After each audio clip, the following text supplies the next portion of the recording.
Why does nobody talk about the fact that going on holiday when you're autistic is so triggering? It's like people forget that autism is in fact a disability, and it doesn't just impact the things that you don't enjoy, but also the things that you enjoy as well. And as an autistic, I take so much comfort in routine and predictability, which I just don't get when I go on holiday.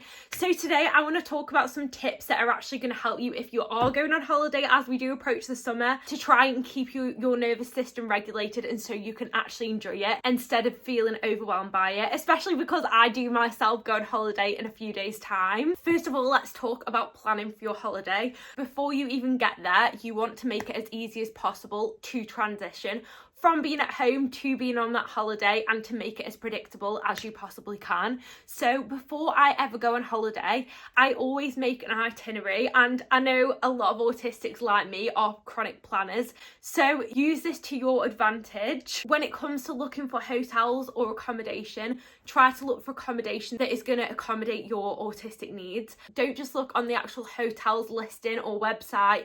Have a look at the reviews, see if it's loud, whether it's got any quieter areas, where it's actually located. Is it on a busy street? Is it by a beach?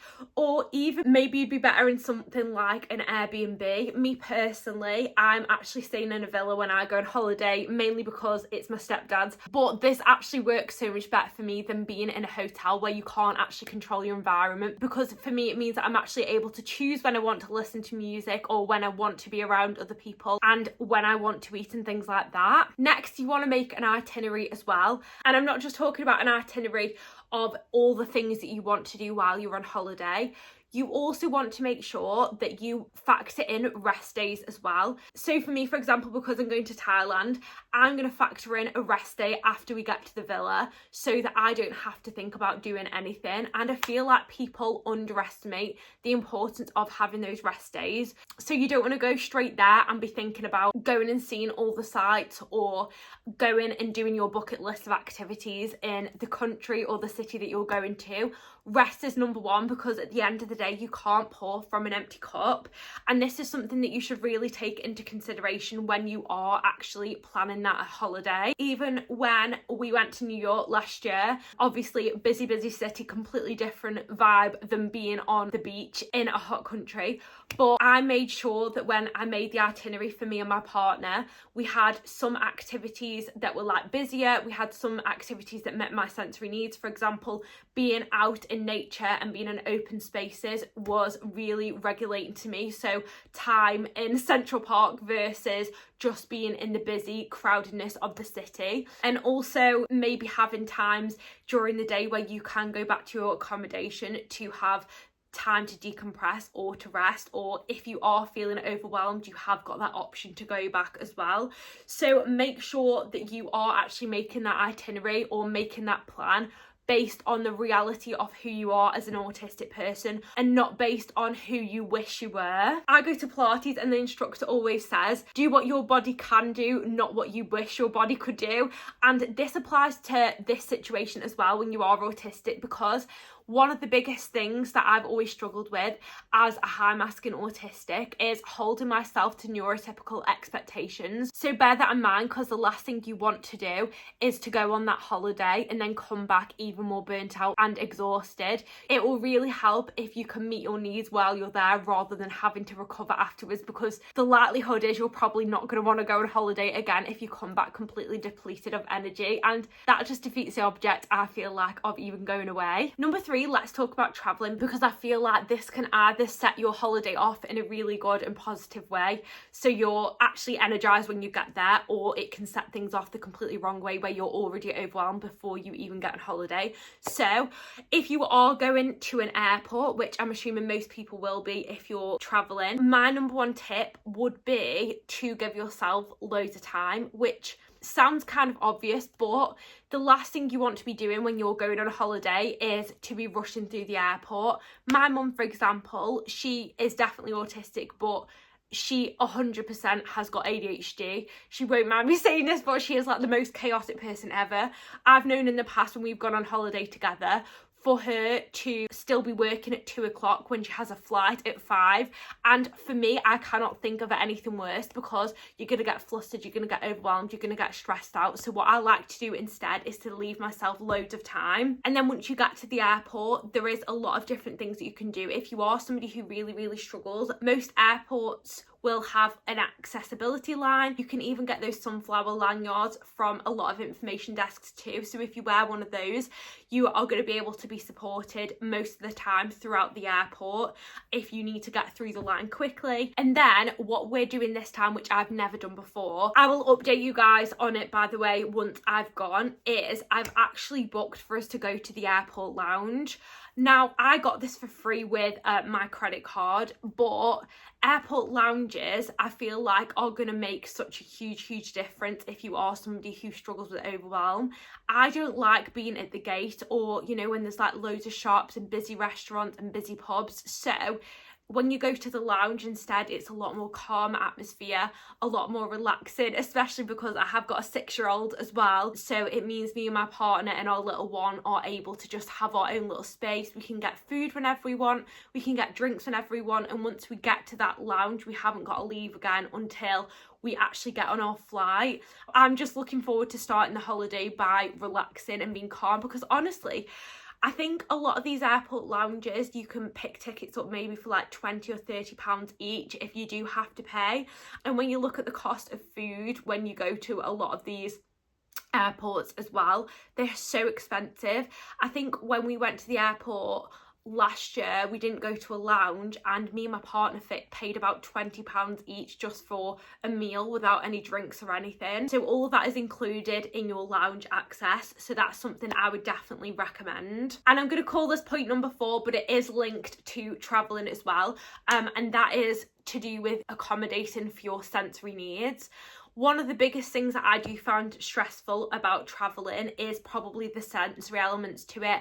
You've got busy crowds, as I've already talked about. You have got the loud noises, you have got the different environment, the dryness of the plane. So I'm going to talk you through everything that I'll be packing on the plane in my hand luggage so that I can actually meet my sensory needs on the airplane, especially because I will actually be on a 12-hour flight. So first of all, this one seems kind of obvious, is my travel pillow. I've literally had this for years, but you do not want anything other than being comfy on a flight. So comfort for me is number 1. I'm also going to be wearing really comfy clothes. I'm going to be wearing a long floaty dress, because there's nothing worse than actually being able to feel your clothes when you're already on a tight and uncomfortable flight. So I'll be taking my little travel pillow. We've all got one of them. And then what I like to do too is put all the things to accommodate for my sensory needs into one bag. That way, if I am a little bit flustered or a bit overwhelmed on the flight, this can be right at the top and I can access everything that I need straight away. And everywhere that I go, especially when I'm traveling, I take my AirPods. But what I absolutely love about these ones is that you can take the buds off. So, oh, I dropped that. You've got the buds which you can put on there, which help with like the noise cancellation, and there's different settings in these as well. So what I'll do is I'll put these in really loose so I don't feel them, because I don't always like the feel of them in my ears. That can be another sensory issue, which is kind of annoying because I'm trying to avoid the sensory issues and adding to it. But then you have got the option as well of putting the little bud on the end, so it does become noise cancelling. So when I go to sleep on the flight, or when I'm just trying to block out all the noise if I do get overstimulated, I have both options too. So I'll be taking those. Another thing I really struggle with on flight too is dryness. Like, this is probably one of my biggest sensory issues. I take Vaseline with me everywhere, and up until like this week I made a TikTok about it the other day, so definitely make sure you follow me over on TikTok if you want to see more behind the scenes stuff. But I actually made my first adult purchase this week and bought the CeraVe, I don't even know if I'm saying that right, moisturiser, because up until recently the only thing that I used on my skin was coconut oil and Vaseline, but all that does is lock in moisture that's already there. So if you're already dry, all it's going to do is make you more dry, because it's basically blocking anything else from getting into your skin. So I'll be taking some of this, but again, because it's in hand luggage, I'm going to put it into one of these little bottles that that I got from Primark. It was literally like £1. So I can put all my moisturisers in, and it's going to mean that I can actually not be dry on a plane. I was going to buy myself a face mask, but then I thought, you know what? So yeah, instead of buying a face mask, I'm just going to cake this on to hopefully avoid that dryness that you get on flights, because obviously the air and everything is so different.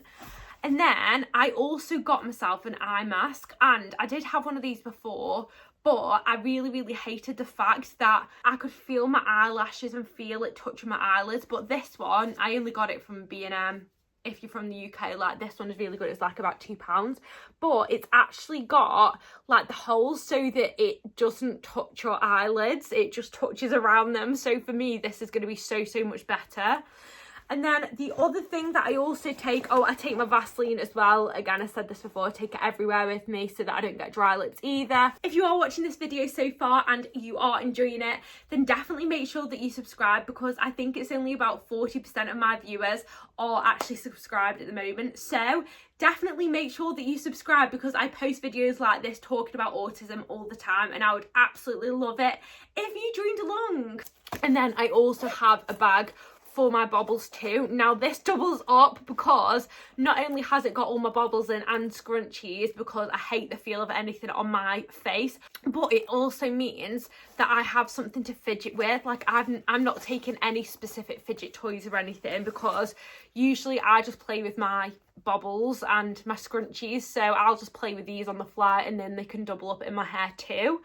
And then I also, finally, for sensory needs, is actually taking something that I enjoy eating. It kind of feels like a safe food, and then it stops my ears getting popped, because I hate that feeling too. So this just means that I'm actually gonna have something on the flight that feels familiar and enjoyable too, because you don't always know on these flights what kind of food they're gonna give you. And if you are a fussy eater, or you have ARFID or anything like that, you can in fact take food onto flight. I would just double check what country you're flying to, but a lot of the time you are able to take food through security and things like that. So definitely take your own food with you as well, if that's something that you want to do. So they're all the things that I'm taking as my little travel survival kit on the plane. Then moving on to number 5, meeting your needs when you are on holiday. I talked about this a bit earlier on, but I think one thing that could be really great to take on holiday is something to do with your special interest. I talk a lot about how obsessed I am with Harry Potter, but another thing that I love is the Hunger Games. So I'm actually taking my Hunger Games books with me on holiday too, because when I'm in an unfamiliar environment or an unfamiliar place, just having a story or something that I can grasp onto that is related to something that brings me a lot of regulation and happiness really helps. So even if I'm somewhere that I'm not comfortable, I can be comfortable with a story. And then I also listen to Harry Potter every single day on my audiobooks as well, but I've read Harry Potter a million times, so I thought I would bring the Hunger Games with me this time. So yeah, definitely make sure that if you can, you incorporate your special interest on holiday.